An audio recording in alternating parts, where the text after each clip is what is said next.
Glad you could make it, Peter. Hey, Mr. Stark, I gotta say, I'm a little nervous. Don't worry, this interview's just a formality, really. Then we can officially welcome you to the Avengers. Well, gee, that sounds pretty swell. Captain America and I will be assessing your technical skills just to understand your powers a bit better, you know? Yeah, sure, that makes sense. And Wasp will be reviewing your personality. I hate spiders! Ready to get this interview started, champ? Sounds good to me. Great. How about you tell us a bit about yourself? Well, my name's Spider-Man. I recently got my powers and I hate spiders! I hate them! I hate them! I hate them! Is she all right? Please answer the question, Peter. Oh, right. Sorry. Well, I recently got my powers, and I'm pretty strong, acrobatic, too, and quick at moving around. You have super speed? No, I can shoot web. I swing on it like a rope to go from building to building really fast. Oh, so you can regenerate limbs then? No, you must be thinking of Lizard. He's the one that Are you being passive-aggressive? No, of course not. Do I look cute when I'm angry? Answer the question, Peter. Listen, kid, swinging around New York at the speeds you go would tear your arm off. Ain't no other way to put it. Well, sorry, but I've got to disagree. Okay, well, let's see what the math says. Newton's second law states that the net force on an object is equal to its mass times acceleration. Mr. Stark, I already know this stuff. You will speak when spoken to! Cute as a bee. What? Now, when you're swinging, there's tension in your web. That tension needs to do two things. Balance your weight and enable the circular motion of your arc. He just swings around in circles? Seriously? This kid's even dumber than Hulk. No, he's not swinging in actual circles. He's swinging in an arc. When he shoots his web, he's arcing around a building, moving through the air around a central point. That's what circular motion is. He doesn't complete a full circle. He lets go of his web and swings to the next one, but the physics is the same. See, when something moves in a circle, it accelerates inwards towards the center. That's called centripetal acceleration, and it equals v squared over r. Speed squared over the radius of the circle. So the tension in Peter's web needs to support his weight, plus the force needed to keep him moving in that arc. In other words, tension needs to be equal to mg plus mv squared over r. If it doesn't equal that, then he's going to fall or spin out of control. You know, I could have just explained this stuff. What's that? Nothing. Do you have shoes? What? You got 8 legs, right? You got lots of shoes! Well, I don't actually... I like shoes! Let's assume Peter weighs 76 kilograms, is swinging at a speed of 30 meters per second, and the length of his web line is 15 meters. Then we can calculate his weight to be 744 newtons, and his centripetal force to be 4,560 newtons, bringing the total tension needed in his web to around 5,300 newtons. Is that a lot? Human shoulders dislocate at around 500 newtons, and he's experiencing 10 times that. It should rupture his muscles, tear through connective tissue, yank his arm right off. Mr. Stark, I think you're wrong about this. You know what, Peter? You're right. I made a mistake. Did he just admit to being wrong? You wouldn't show up to an interview drunk, would he? Never underestimate Tony Stark. The tension in the web should be even higher. In reality, you fire your web at an angle to the height of the building, like how a pendulum swings, right? This means there's a vertical and horizontal component to the tension. Check out this triangle. You can think of the hypotenuse as the web line. The size of the hypotenuse is equal to the total tension T in the web. But how much of that tension is going up and across? Well, the web makes an angle theta with the vertical of the building. We know that cosine of theta is equal to the height of the triangle divided by its hypotenuse, so the vertical side is equal to T cosine theta. And we also know that sine of theta is equal to the length divided by hypotenuse, so the horizontal side is equal to T sine theta. Oh my gosh, I hate geometry! That surprises me. Why? Well, because beehives are so ordered and beautiful. I'm not a bee, you idiot! I'm Wasp or the Wasp, but I prefer Wasp! Nice triangle, Stark, but why does this matter? Because the tension in the web needs to support two different things, Peter's weight and the centripetal force, but only part of the tension can do each one. The vertical part, T cosine theta, needs to be equal to his weight, while the horizontal part, T sine theta, needs to equal the centripetal force. So we can use Pythagoras' theorem here to work out the total tension. Incidentally, we can also prove a common trigonometric identity here. Sine squared plus cosine squared equals 1. Oh, Stark, you sly devil. Anyway, using Pythagoras' theorem, we say that T squared equals mg squared plus mv squared over r squared, which brings the tension to 4,620 newtons? That's nearly 1,000 less than the number you calculated earlier. You thought it would be higher, but it was lower. See, Mr. Stark? Told you were wrong. That's still enough to tear up your arm! You're such a buzzkill. I'm not a bee! Well, let's calculate the tension in a different way. Momentum equals mass times velocity. To stop from slamming into a building, you need to redirect yourself in a fraction of a second. Let's say it takes you 0.4 seconds to stop yourself. Then force equals momentum over time, which comes out to 5,700 newtons. Even more than our first number. I was right. Tony, just let it go. I was right. How does his web not snap from all that? I'm glad you asked. The material I made them from is way stronger than spider silk, so it really isn't a problem. So you just casually made a material stronger than Kevlar and more elastic than latex with instant adhesion to concrete, steel, glass, and works in all weather? Yeah, pretty much. So, did I get the job? You know, scientists have been trying to do this for decades in billion-dollar labs, right? Yeah, well, I'm kind of like the smartest kid in my class. But there are limits, right? Like how the hell were you able to make that just from your ridiculously attractive and mysteriously single ant's house. Didn't you invent time travel overnight? Okay, let's move on. How long do your web shooters last?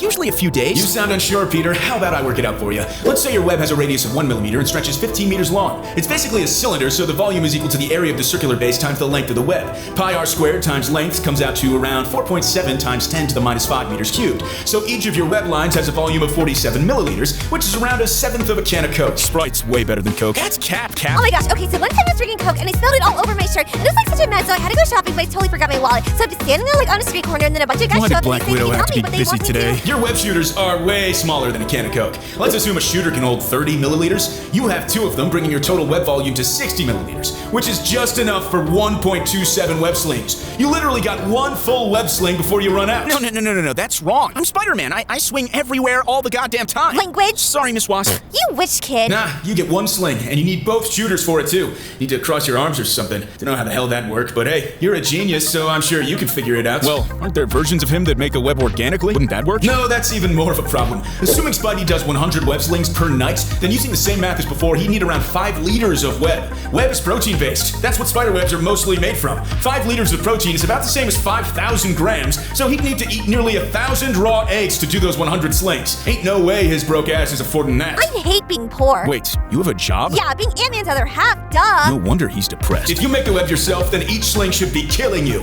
Like you should experience organ failure, weight loss, muscle atrophy. And what if a clot of dried web blocked the hole on your wrist? It'd be like a kidney stone made of glue. It'd be agonizing. And if it happened mid-swing, you'd be dead. That wouldn't happen because my web dissolves in an hour. Peter, that's literally impossible. Your web can hold over 5,000 newtons of tension, so it must have high molecular cohesion. The chemical bonding must be insanely strong, similar to hydrogen. Like it should be extremely resistant to temperature and moisture. It would be durable, not degradable. Sorry, Mr. Stark, but I'm gonna have to put my foot down on this one. We can't see your feet. Well, I assure you that it's But down. you're sitting on a chair, so wasn't it always down? Please, God, don't make me work with her. Real polymers like polylactic acid take weeks or even months to degrade. To degrade your web in an hour, you'd need nanotechnology, not something you could just whip up in your aunt's basement overnight. And what if it happens when it does dissolve? Does it turn into airborne particles? Are people breathing that shit in? Is it carcinogenic? I guess we'll find out in a few years, eh, Spidey? Come on, man. I'm not giving New York cancer, all right? Do you really know that? Well, I don't have cancer, so he's obviously wrong. yeah, but you're never around long enough for your web to dissolve. Plus, you're like a gross spider mutant or whatever. Wasp, if you keep using the M word, we'll get sued by Magneto again. And maybe your web dissolves into rivers, into drinking water. Is it toxic to humans, to animals? If the web has your DNA, then are you infecting all of New York? He's a menace, a vigilante, a crook. Jesus Christ, this is the toughest interview I've ever been in. Would you like a drink of water? Yes, please. Well, actually, Avengers don't drink water, so maybe you should like go somewhere else. But then, why did you... Ugh, whatever. You guys are focusing too much on the web, all right? Wall crawling is really my signature power. You're right, kid. That is one of your most iconic powers. Thanks, Mr. Stark. You guys are really breaking my balls here, you know? And one of the most impossible. Come on, man. Not the wall crawling. Yeah, the wall crawling. I already got the web. Just leave me the wall crawling. We're doing the wall crawling. May the Lord have mercy on his franchise. Real animals like spiders, insects, and geckos stick to walls using van der Waals forces. These are weak intermolecular forces between molecules, and they require crazy close surface contact. The force required for a gecko to climb a wall is equal to the total contact surface area times adhesive strength. A gecko weighs, what, like 50 grams? The force required to support it is equal to its weight. That's just mass times gravity, and it comes out to 0.49 newtons. Gecko feet have around 20,000 pascals of adhesive strength, so the contact area needed to climb the wall just divided force by adhesive strength to get approximately 2.45 times 10 to the minus 5 square meters. That's around 25 square millimeters, roughly an eighth of your fingernail. So yeah, of course geckos can climb walls. The area they need is so small they can climb a wall with just their toes. Wow, geckos are like so cool. You know they eat wasps, right? Wow, geckos are like the worst. Especially Gex. Leave a comment down below if you know about Gex. Please, I am so old. So very, very old. Now let's do the same thing for Spider-Man. His mass is 76 kilograms, so the required force to support him is 744.8 newtons.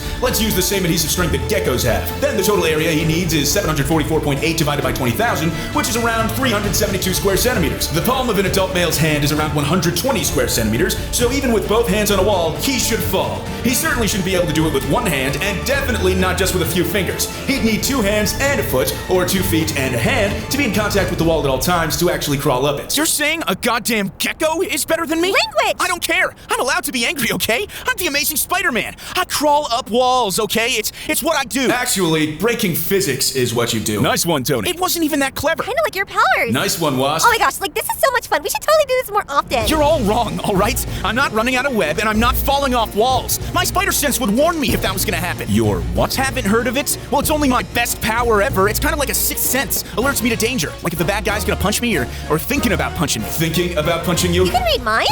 Not really. I mean, there was that one time in No Way Home where Green Goblin was thinking about betraying me, and I could, like, sense his intentions, yeah? Like I knew there was something wrong, walked around a bit, and then I could feel the evil radiating from his wicked, cursed soul, you know? Peter, this isn't making any sense. What the hell is that? Telepathy? Telepathy that warns you about punches? Precognition? Magic? No, Mr. Stark, it's my spider sense. Well, I mean, that just sounds awfully distracting. Like when you're swinging through New York at high speed, that thing must be firing constantly, right? No, it actually helps. Tells me where to aim my web slings. Am I the only one who's confused? For once, you aren't, Wasp. It's ridiculous. Like you've described it as some sort of vague general warning about danger, but now you're saying it's super precise? Oh, my spider sense is tingling. Better aim my web 30 degrees to the right. You see how stupid that sounds? It isn't stupid, Mr. Stark. All spiders have it. You know, that's got me wondering. How come you inherited all the strengths of a spider, but none of the weaknesses? What do you mean? Well, like, most spiders have poor vision, so how come yours got better? Especially with that ugly mask on. They also have short lifespans, so are you gonna die before Aunt May? I sure hope not, Mr. Rogers. I could use the money. Spiders also starve really fast, and if you actually make your own web, you're like totally wasting all your energy. My problem isn't even with that, it's with your strength. You shouldn't have the proportionate strength of a spider when you're human-sized. Strength is proportional to the cross-sectional area of your muscles. Body weight, which your muscles support, is proportional to your volume. So your strength to weight ratio is your area divided by volume,